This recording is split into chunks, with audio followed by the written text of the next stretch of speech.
O presidente da Venezuela, Nicolás Maduro, foi reeleito para mais 6 anos de mandato após as eleições desse domingo, que tiveram um horário ampliado, denúncias de fraude, tentativa de boicote da oposição, uma abstenção recorde de 54% e a falta de reconhecimento por grande parte da comunidade internacional. Para falar mais sobre esse assunto, está conosco aqui no Jornal da Manhã o ex-embaixador Rubens C. Cooper, o nosso consultor aqui da Jovem Pan. Embaixador, como vai? Bom dia, obrigado pela atenção.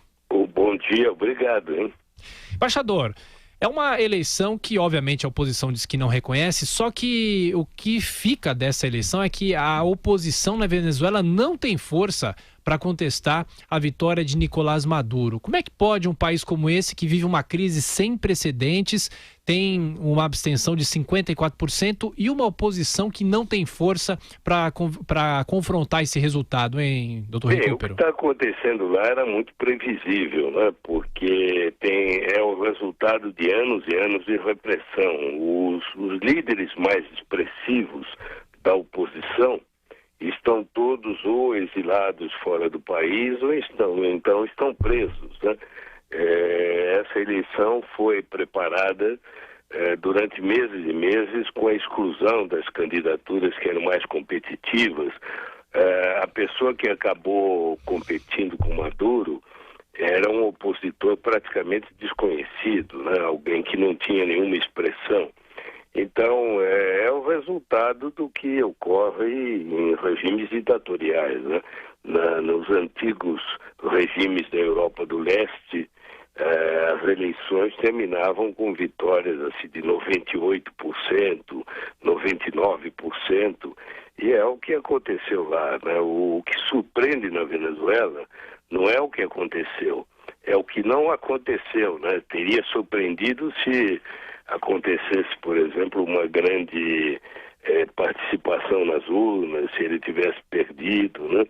É preciso não esquecer, né, que esses aspectos de segurança e de política, a Venezuela segue um modelo muito calcado em Cuba, né? Há milhares de agentes cubanos que velam por problemas de segurança interna, né? Então, como eu lhe disse, como resultado de toda essa repressão, não surpreende. Agora, você perguntou se ele tem condições de permanecer. Esses regimes costumam durar devido à repressão, mesmo que haja um declínio muito grande no nível de bem-estar da população, né? As pessoas, depois de muitos protestos, acabam até cansando, né? Agora, no caso da Venezuela, o regime pode ter ainda uma espécie de segunda vida, né? Um certo estímulo, porque, como você sabe, o país depende totalmente do petróleo. E agora, pela primeira vez em muitos anos, o preço do barril de petróleo já passou dos $80, né? Isso pode dar um pequeno alívio, né? Embora não vá resolver os problemas que o país enfrenta, né? Porque, no fundo, há o problema estrutural do país.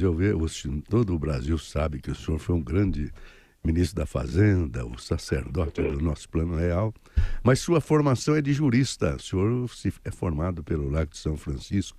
Como é que o senhor observa um país ou um governo cujo Supremo Tribunal lhe é submisso e cuja Assembleia praticamente está cercada? Na verdade, como você disse, né, é um país que há muito tempo deixou de corresponder ao que significa uma democracia, né? Porque tudo lá, o judiciário, o legislativo, as instituições praticamente unânimes do país foram moldadas pelo executivo, né?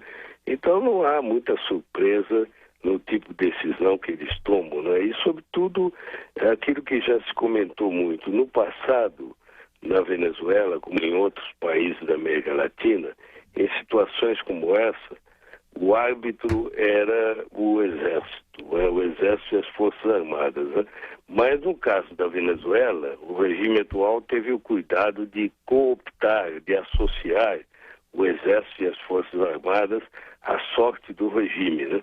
Boa parte dos generais e comandantes mais influentes estão todos hoje na vida política, ou diretores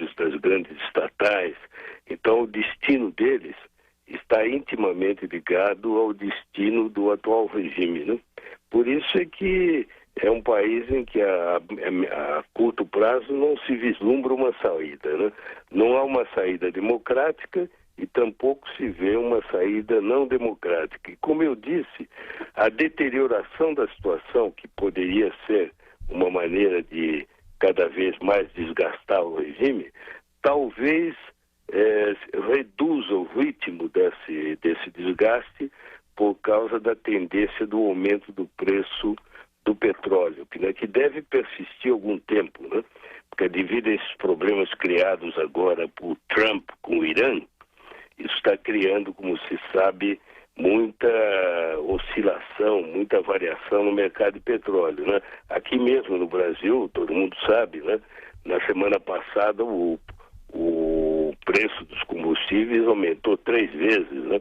O governo mesmo já está declarando que vai pensar numa outra fórmula de reajuste de preços. Então, para um país que depende totalmente do petróleo, esse tipo de tendência tem seu impacto, né? Embaixador Rubens Cooper, mais uma vez obrigado pela entrevista ao Jornal da Manhã da Jovem Pan. Bom trabalho ao senhor, boa semana. Muito obrigado, até logo.